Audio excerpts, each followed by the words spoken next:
పర్వతరాజు ఏం చేస్తాడంటే ఒక బ్యాలెన్స్, భూమి మీద ఎత్తొంపులు ఎందుకు ఉంటాయి, ఒక బ్యాలెన్స్ క్రియేట్ చేయడానికి. ఇప్పుడు ఈ వెస్టర్న్ ఘాట్స్ అంతా కూడా అక్కడ మనకి పశ్చిమ దేశం నుంచి అక్కడ అరేబియన్ సీ ఉంది మనకి. సో అక్కడి నుంచి వచ్చే వాయువు అంతా కూడా చాలా తీవ్రత ఉంటుంది. టైడల్ విండ్స్ అన్నీ కూడా చాలా ఫోర్స్ ఉంటుంది. ఒకవేళ ఈ ఘాట్స్ కనుక లేకపోయి ఉంటే ఆ విండ్స్ అన్నీ మన భూమిని, అక్కడున్న వ్యవస్థని కొట్టేస్తుండే. సో ఈ ఘాట్స్ ఉన్నందుకు అక్కడ ఆ విండ్స్ అన్నీ స్ప్లిట్ అయ్యి దాన్ని బ్యాలెన్స్ చేసుకుంటూ మళ్ళీ వేరే ప్రదేశాలకు అందిస్తుంది.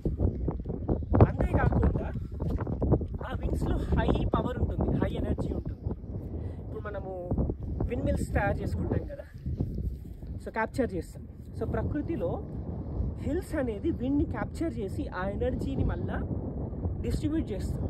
ఇప్పుడు ఎట్లయితే ట్రాన్స్ఫార్మర్ కాస్మిక్ ఎనర్జీ తీసుకొని డిస్ట్రిబ్యూట్ చేస్తుందో, అట్లా పర్వతాలు కాస్మిక్ ఎనర్జీ అంతా తీసుకొని దాన్ని బ్యాలెన్స్ చేసి స్ప్లిట్ చేసి మనం ఎంతైతే తీసుకోగలుగుతామో అంత మోతాదులో మనకి ఇస్తూ ఉంటుంది, డివైడ్ చేస్తుంది. సో పర్వతరాజు ఒకరు ఉంటారు.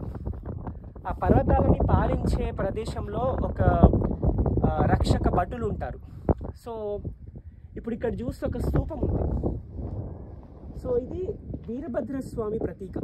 శివుని జటం నుంచి వీరభద్రుడు, ఎంతోమంది ఉంటారు వీరభద్రుడు, గణాలు ఉంటాయి. సో ఒక్కొక్క పర్వతం మీద ఒక్కొక్క ద్వారపాలకులు, ఆ వీరభద్రుడి రూపాలు ఎన్నో స్ప్లిట్ అయి ఉంటుంది. సో ఇప్పుడు ఇది ఎత్తైన ప్రదేశం. సో ఇప్పుడు ఈ నగరానికి అంతా, ఈ చుట్టుముట్టు ప్రదేశాల అన్నిటికీ ఇక్కడ ఉన్న వీరభద్రస్వామి ప్రొటెక్షన్ అన్నమాట, ఎనర్జీ. సో ఆయన ఇక్కడ స్తూపం ఎందుకు పెట్టారంటే ఆ కాస్మిక్ ఎనర్జీ తీసుకొని అక్కడ ఒక రెస్పెక్ట్ ఇవ్వడం, ఆ ఎనర్జీకి రెస్పెక్ట్ ఇవ్వడం, దాన్ని గుర్తు చేసుకోవడం. సో అందుకనే ఆ స్తూపం పెట్టినప్పుడు, మనం స్తూపం లేకపోతే మామూలు వ్యక్తులకు అంత కనెక్ట్ కారు.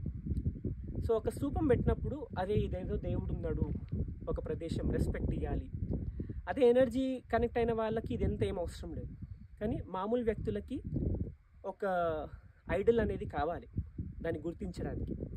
లేదంటే ఇప్పుడు ఆల్రెడీ కొండలు కొట్టేస్తూ ఉన్నారు అన్ని చోట్ల. సో ఈ కొండలు కూడా మిగిలవు. అట్లా పుణ్యక్షేత్రాలు అవి ఉన్నందుకే కొంచెం కొండలు కాపాడబడుతున్నాయి. కానీ దురదృష్టవశాత్తు ఆ పుణ్యక్షేత్రాల్లో జనం ఎక్కువ పోయి అక్కడంతా పొల్యూట్ చేసి అక్కడంతా స్పాయిల్ చేస్తున్నారు. అది కావద్దు.